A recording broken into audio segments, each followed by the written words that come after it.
Coucou tout le monde, j'espère que vous allez bien. Ici Maïté Villiers et on se retrouve pour une nouvelle vidéo d'Utopia. En tout temps, j'ai ma dopamine. Bon, aujourd'hui en soi, ça va être une vidéo où on va parler, on va un petit peu apprendre à se connaître. Dans cette vidéo, je vais remplir mon sac pour sortir et en même temps, je vais un peu vous citer tous les pays que j'ai pu visiter, où j'ai pu vivre et je vais vous dire certains petits éléments qui m'ont changé, qui ont changé ma perception des choses, qui ont changé ma perception de la vie en fonction des différents pays où je suis allée.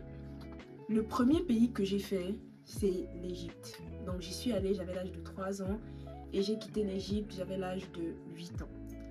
Et franchement, pour moi, c'était une de mes plus belles expériences. Franchement, ce pays-là, je l'ai vraiment aimé. C'est-à-dire, je porte une attache particulière à l'Égypte. Pourquoi? Parce que c'est vraiment l'endroit où j'ai fait toute mon enfance.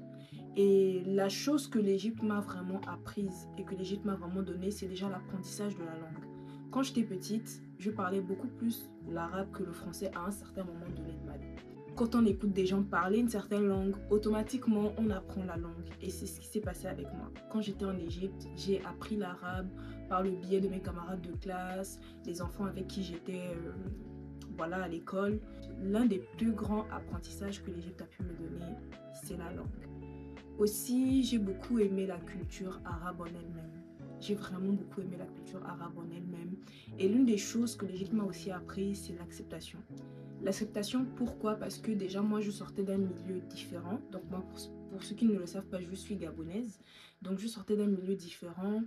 Et automatiquement, j'ai été plongée dans ce milieu arabe-là, ce milieu qui n'avait rien à voir avec ce que j'avais l'habitude de connaître. Bon, pour vous dire la vérité, à 3 ans, j'avais pas forcément de grands souvenirs de ma vie avant, quoi.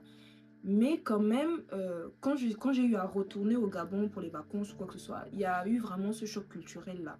Il y a vraiment eu ce choc culturel. Donc, ça, c'est l'une des choses que j'ai pu apprendre en Égypte.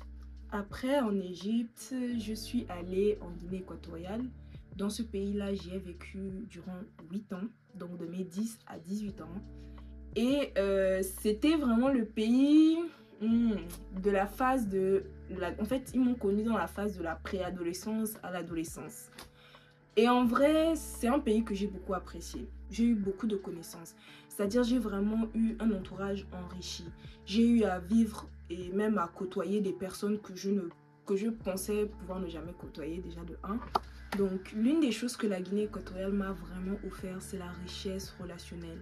Parce que je me suis fait de vraies amitiés. J'ai fait de ma 6e à ma terminale en Guinée équatoriale et j'ai vraiment connu des personnes exceptionnelles. Là-bas aussi, il y a la richesse de la langue que j'ai pu acquérir parce qu'en Guinée équatoriale, on parle l'espagnol. C'est un pays hispanophone qui a été colonisé par l'Espagne. Donc, la langue nationale, c'est l'espagnol. Et j'ai vraiment appris à parler l'espagnol. Hoy hablo español como estoy hablando el francés. O sea, es una de mis idiomas favoritas, bien sûr. Donc voilà, c'est vraiment quelque chose que j'ai beaucoup aimé en Guinée équatoriale. L'une des choses aussi que j'ai pu apprendre en Guinée, c'est vraiment l'ouverture d'esprit. En Égypte, je l'avais déjà, mais quand je suis rentrée en Guinée, j'étais déjà un peu plus grande, je connaissais déjà un peu plus de choses, c'est-à-dire mon cerveau commençait à un peu plus se développer et j'ai vraiment connu ce qu'on appelle l'ouverture d'esprit. Voilà. Donc, c'est ce que ce pays-là a pu m'offrir.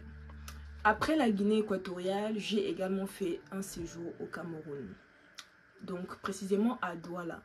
Au total, j'y suis allée pendant 1 semaine lorsque j'étais en première et 1 semaine lorsque j'étais en terminale. Donc, en gros, j'ai fait 2 semaines. Un séjour de 2 semaines à Douala. Déjà, j'ai beaucoup aimé visiter le pays parce que j'avais jamais connu un pays comme ça. J'ai eu l'occasion d'aller au marché, j'ai eu l'occasion d'aller dans certains restaurants, j'ai eu l'occasion vraiment de visiter des endroits que je n'avais pas encore visités. Déjà, quand j'étais au marché, c'est vraiment une expérience, franchement, c'est une expérience qu'il faut faire. Allez-y au marché au Cameroun. Vraiment, allez-y au marché au Cameroun. Il y a la bonne nourriture là-bas.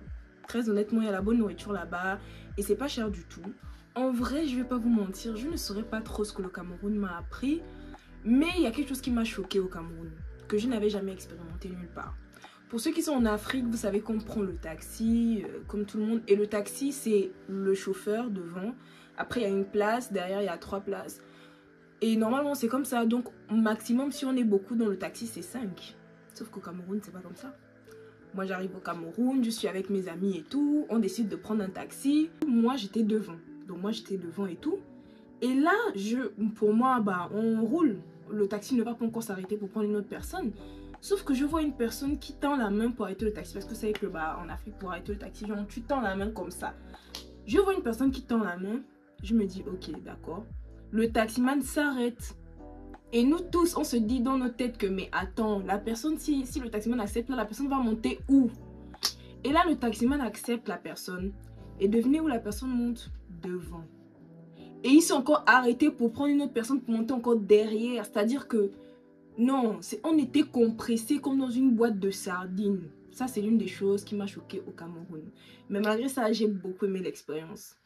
Autre petite anecdote encore du Cameroun que je peux vous donner, c'est que lorsqu'on est parti au marché, donc on était en train de visiter le marché. Non, c'est-à-dire que le marché du Cameroun, si tu n'as pas le cœur pour dire que quand tu dis non, c'est non.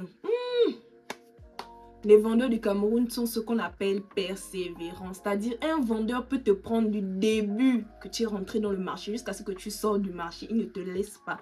Il est que là avec sa marchandise pour dire qu'aujourd'hui là, tu veux pas, tu vas acheter en fait. Tu vas acheter. Et donc on était là, on faisait un petit peu le tour du marché, tout ça. Et là, il y a un monsieur qui passe avec des sacs et tout. Il dit oui, le sac à 12 500. Sac à 12 500.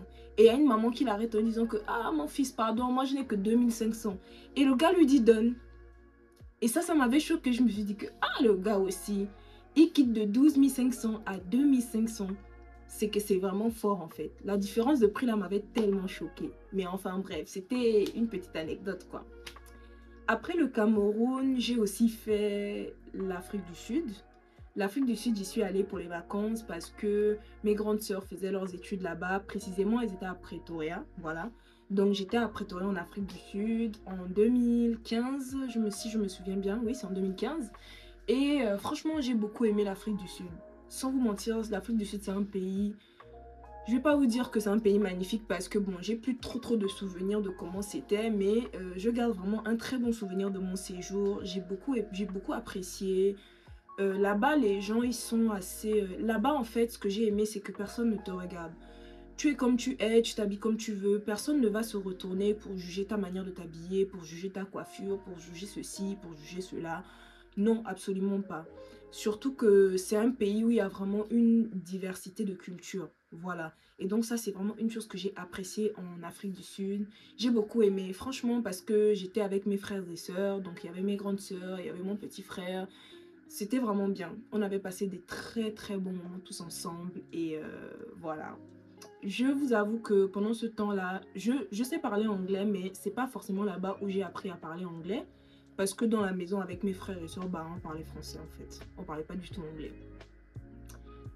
Donc voilà. Après bah, je suis venue en France. Je suis venue ici en France pour vivre. Mais avant de venir en France, j'étais déjà venue en France aussi en 2016, je crois, pour les vacances aussi. Et j'ai pas trop de souvenirs franchement de la France. J'ai pas trop de souvenirs. Mais je me souviens que j'avais aimé, j'avais fait les courses, j'étais partie acheter des vêtements. Ça, c'est les plus grands souvenirs que je garde. C'est tout. J'ai déjà mis mes pieds sur la terre marocaine. Donc, j'ai déjà mis mes pieds sur la terre marocaine dans le sens où j'ai fait un escale au Maroc de 24 heures, 2 fois. Et la petite anecdote que j'ai eue, en fait, j'étais vraiment fatiguée. Donc, franchement, je suis partie à l'hôtel et je n'ai pas du tout bougé de l'hôtel.